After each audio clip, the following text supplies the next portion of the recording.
So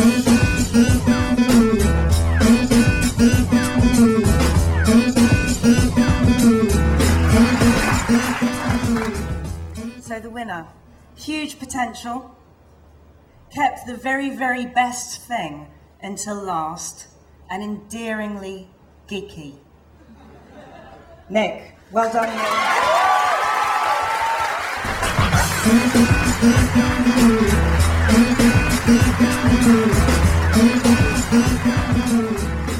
I'm Nicholas Harrigan, I'm from Imperial College London, and I'm doing a PhD in theoretical physics. So I'm all about thinking about the really tiny, small things that no one gets to see, but act in really weird and unexpected ways. So I really got into FameLab because a long time before I'd been going to schools and helping kids, like teaching kids some things, and I was really, really into it, and I thought it was a great chance for me to get some good feedback about how good or bad I am at doing it.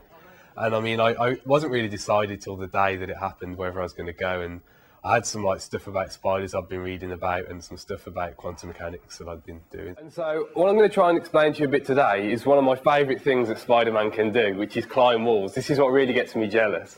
Yes. And so to try and help explain this to you, I've got my friend here, Hank. Hank can also climb walls. Hank is an African jumping spider. It's really good that scientists get out there and talk with people, because children, they're the next generation of scientists, and unless they've got something to really get them going about science, why should they get interested in it? So what can you do if you have the embarrassing problem that your bubbles are just too big? Well, in science, when we want to try and fix something like oversized bubbles, the first thing we do is try and really understand what's going on. So how can we understand bubbles? Well, it turns out that all a bubble really is a very thin, soapy liquid film wrapped around to form a closed shape. And it turns out that if you look even closer, the molecules in the surface of this film attract each other in a way that makes it act like a stretched out rubber sheet. So the bubble surface is always trying to compress and shrink, and the bubble tries to get smaller. But of course it just can't get as small as it wants, and that's because there's air trapped inside, and the air's got nowhere to go, so it resists the squeezing. So if I really want to make my bubble smaller, well, I guess all I need to do is give the air somewhere else to go. And that's quite simple. All I do is make a hole in the bubble so the air can get out. And when it's nice and small, I just let it go. And I've got a much more traditionally sized bubble. Ultimately, there are a lot of decisions, a lot of policies that are based on science, and people really need to have a good kind of language of science to understand and make decisions about the kind of policies that the government might use, or decisions that affect everyone. So it lets people really understand a world that's becoming more and more reliant on science and technology. Well, when it comes to talking about science, what I really feel comfortable with and what I feel I can do a good job of is just anything I'm interested in. And I haven't really found anything in science yet I haven't been interested in.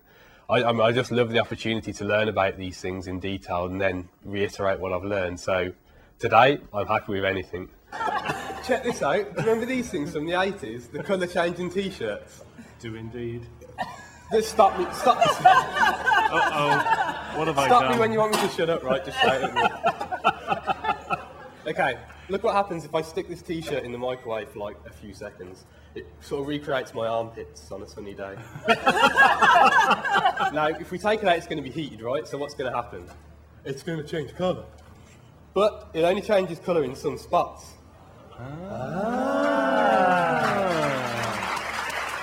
And the reason, which is coming to your question, the reason is because microwaves only heat certain points in the oven. That's why you got this thing to turn stuff round so it gets evenly heated and goes through all the little bits that get heated. And by looking at where those places occur, because it's to do with the way that waves add up, you can work out what kind of distance must have been between the waves from that, and then you can use all these funky equations. Which, it's amazing that you can do this with, just that. You can work out how fast light must go. Does it annoy you when people claim that a film is too realistic? It annoys me, especially if it's a classic zombie flick. So what can you do with those people? Well, the obvious thing to do would be to eat their brains. But put that one on the back burner for a while, because for certain species, thankfully not humans, it turns out that the idea of a zombie isn't a million miles away from the truth. Well, how comes it? Well, it all comes down to those sneaky parasites, as Nick Dickens has been finding out. Sorry, I hit the camera. Sorry, did I damage your camera? Is it still working?